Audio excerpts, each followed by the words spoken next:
Hello दोस्तों, आज हम सलमान खान की सिकंदर मूवी की स्टोरी को एक्सप्लेन करेंगे। मूवी की शुरुआत एक फ़्लाइट के बिजनेस क्लास से होती है, जिसमें बैठी एक लेडी का बच्चा बार बार उनसे आइसक्रीम कब मिलेगी पूछ रहा होता है कि तभी पास वाली सीट पर एक लड़के की एंट्री होती है, जो आते ही उस महिला को पहचान लेता है और उनके बुरे अतीत की वजह से उनके साथ ज़बरदस्ती फिजिकल होने की कोशिश करता है, जिस पर वो महिला रोने लगती हैं कि तभी एक शख्स की एंट्री होती है, जो पीछे बैठकर उस लड़के की गंदी हरकतों को देखकर उसकी जमकर कुटाई करते हुए उसका हुलिया बिगाड़ देता है। जिसके बाद वो लड़का उस महिला से घुटनों के बल बैठकर माफ़ी मांगता है। एंड फिर सीन मुंबई के मिनिस्टर प्रधान का होता है, जिनकी एक बेटी और एक बेटा अर्जुन था। जिस बेटे अर्जुन की उस शख्स ने पिटाई की थी, आगे मिनिस्टर को अपने बेटे अर्जुन की पिटाई की खबर मिलती है, जिससे वो बौखलाकर अपने पीए को इनडायरेक्टली ऑर्डर देता है कि हरियाणा के इनकाउंटर स्पेशलिस्ट से बात करके उस शख्स के बारे में पता करवाओ। एंड फिर सीन एनकाउंटर स्पेशलिस्ट प्रकाश का होता है, जिसे पता चलता है कि उस पीटने वाले शख्स का नाम संजय राजकोट है, जिसके ऊपर 5 सालों में 49 केस पेंडिंग चल रहे हैं, लेकिन आज तक उसके खिलाफ कोई एफआईआर दर्ज नहीं हुई है। इस कारण वो पुलिस स्टेशन के कर्मचारियों को डांटता है। एंड फिर 6 पुलिस वालों को लेकर प्रकाश संजय राजकोट को अरेस्ट करने निकल जाता है, जहां हमें पता चलता है कि संजय राजकोट कोई मामूली इंसान नहीं, बल्कि राजकोट रियासत का अंतिम राजा है। उसकी पत्नी का नाम रानी साई श्री है, जिनसे प्रकाश की मुलाकात महल में होती है, जो बताती हैं कि उन्हें जब पता चला कि आप संजय को अरेस्ट करने आ रहे हैं, तो वे पहले ही स्टेशन पहुंच गए। जिसके बाद प्रकाश महल से बाहर निकलता है, जहां महल के बाहर पूरा शहर जुटा हुआ था और उन्होंने पुलिस की गाड़ियों का अंजर पंजर ढीला कर दिया था। तब हमें पता चलता है कि ये राजा जी की प्रजा है, जो अपने राजा के लिए जान देने तक को तैयार है। ये सब देखकर प्रकाश की हालत ख़राब हो जाती है। एंड फिर प्रकाश और उसके लोगों को रानी साहिबा अपनी गाड़ियों से सुरक्षित पुलिस स्टेशन तक पहुंचवाती हैं। स्टेशन में भी लोगों का हुजूम इकट्ठा था, जहां स्टेशन में पहले से ही प्रकाश के सीनियर संजय राजकोट के साथ बैठे थे, जो प्रकाश को समझाते हैं कि यहाँ संजय राजकोट का राज चलता है। जिस पर प्रकाश गुस्सा होकर बर्तन पटक देता है, जिसकी आवाज़ सुनकर राजा साहब की प्रजा बौखला जाती है। जिस पर राजा साहब अपने साथी अमर से बाहर के लोगों को चुप कराने को कहते हैं। आगे प्रकाश के सीनियर उसे समझाते हैं कि पहले सिचुएशन को समझो, फिर एक्शन लो, नहीं तो तुम खतरे में पड़ जाओगे। एंड फिर संजय राजकोट जाने लगता है, जिन्हें प्रकाश धमकाते हुए कहता है कि ये केस यहीं पर ख़त्म होने वाला नहीं है। लेकिन प्रकाश की बातों से संजय को कोई फर्क नहीं पड़ता है, जिस पर गुस्से में प्रकाश रानी साहिबा को फ़ोन पर धमकाता है कि एक दिन मैं संजय को घसीट कर जेल में बंद करूँगा। एंड फिर प्रकाश संजय के ऊपर निगरानी रखने लगता है, जहां उसे पता चलता है कि संजय ने अपनी प्रजा के लिए अपनी 3000 करोड़ की ज़मीन दान कर दी है। उनके लिए हॉस्पिटल समेत उन्हें सारी सुविधाएं भी प्रदान की है, जिस कारण ये लोग उन्हें राजा की तरह पूजते हैं और हर वक्त उनके लिए जान देने को तैयार रहती हैं। एंड फिर सीन राजा साहब और रानी साहिबा का होता है, जो अपनी प्रजा के एक उत्सव से वापस महल लौट रहे होती हैं कि रास्ते में प्रकाश के गुंडे उनके ऊपर अटैक कर देते हैं।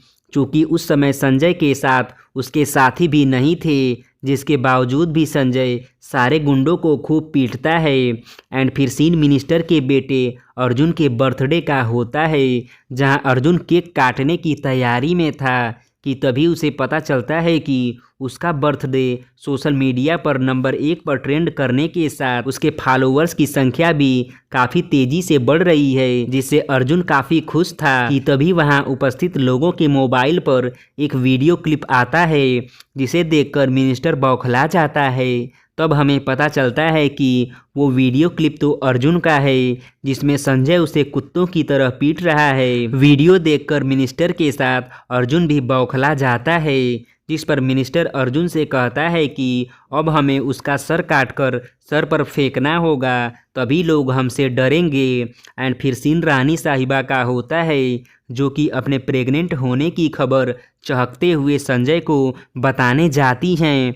लेकिन रानी साहिबा के बताने से पहले महल के बाहर खदान का मैनेजर रमेश के चिल्लाने की बात सुनकर संजय उससे मिलने जाता है, जहां रमेश बताता है कि पिछले हफ्ते मुझसे एक आदमी ने खदान के धंधे के लिए 2 लाख रुपए में 50 केजी बारूद खरीदा था और मैंने पैसों के लालच में उसे बारूद बेच भी दिया, लेकिन उसने वो बारूद पंजाब के टेररिस्ट अटैक में किया था, जिस अटैक में बहुत सारे लोग मारे गए। रमेश की बात सुनकर संजय बहुत गुस्सा हो जाता है।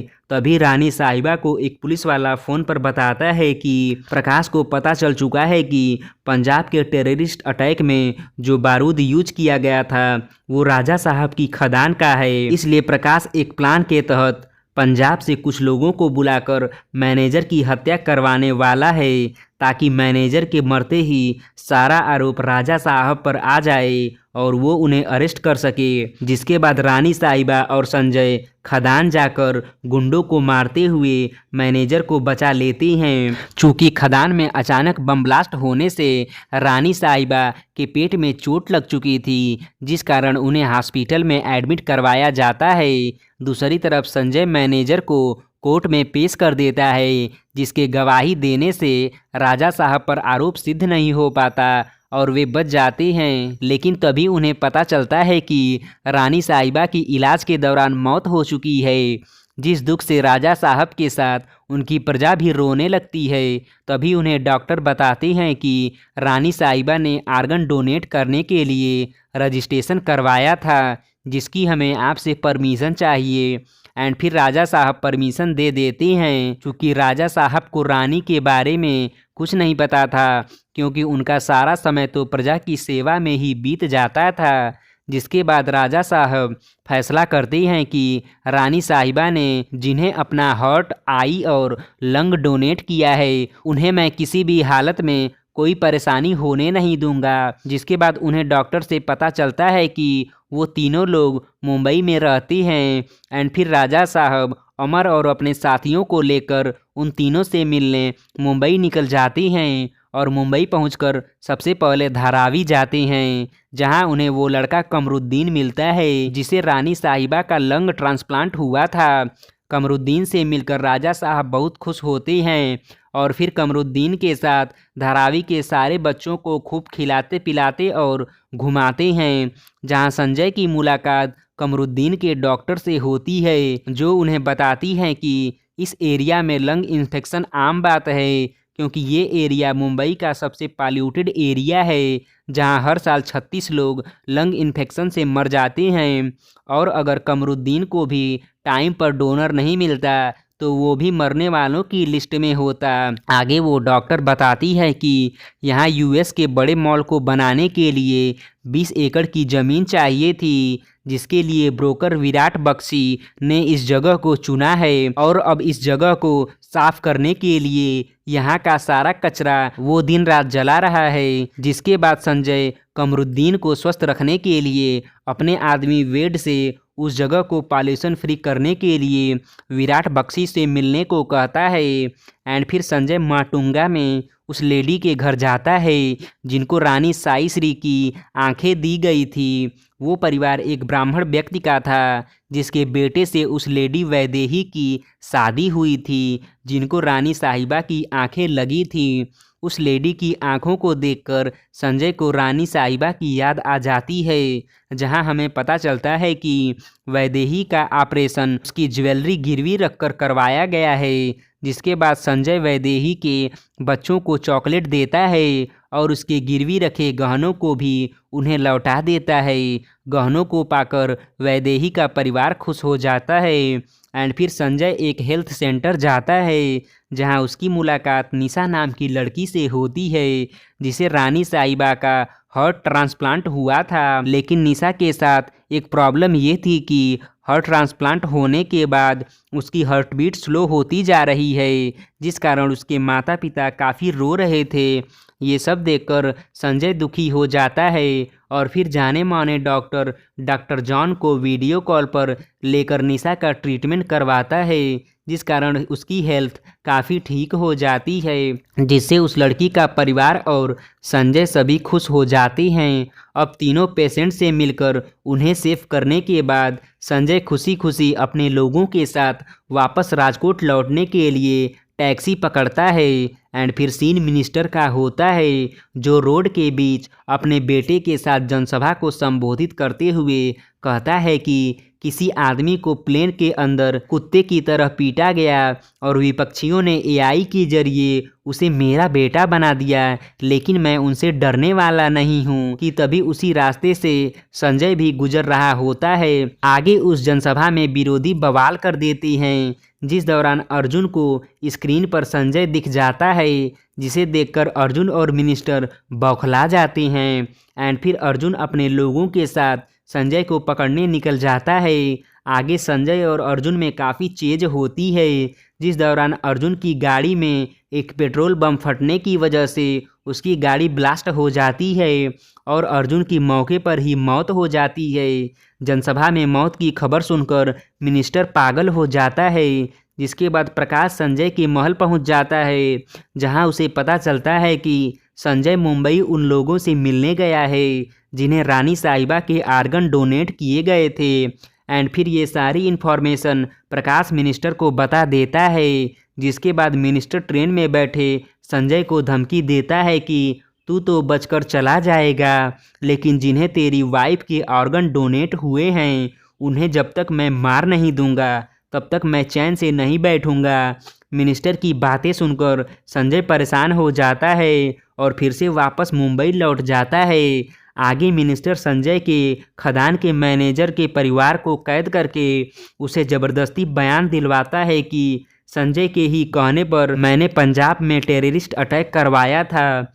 इस बयान के दम पर पुलिस संजय के खिलाफ एफआईआर दर्ज कर लेती है और फिर मिनिस्टर उस मैनेजर को जान से मार देता है ताकि वो अपने बयान से न पलटे, जिसके बाद संजय अमर और उनके लोग वांटेड लिस्ट में आ जाते हैं और जगह जगह उनके पोस्टर चिपका दिए जाते हैं। आगे संजय को पता चलता है कि निशा का दिल बचपन से ही कमज़ोर है और तो और उसके बॉयफ्रेंड की शादी फिक्स हो गई है, जो उसका दिल तोड़कर शादी कर रहा है। अगर निशा को इस बात का पता चल गया तो उसके हर्ट के लिए ठीक नहीं होगा। दूसरी तरफ सीन वैदेही के परिवार का होता है, जो अपने बच्चों की अच्छी परवरिश करने के लिए जॉब करने के बारे में सोचती है, लेकिन उसके ससुर पुराने ज़माने के इंसान थे जिन्हें उसका घर से बाहर निकलना बिल्कुल भी पसंद नहीं था, जिस कारण वो हमेशा रोती रहती थी, जो उसकी आंखों के लिए बिल्कुल भी सही नहीं था। चूँकि वैदेही के इलाके की सारी महिलाओं के घरों का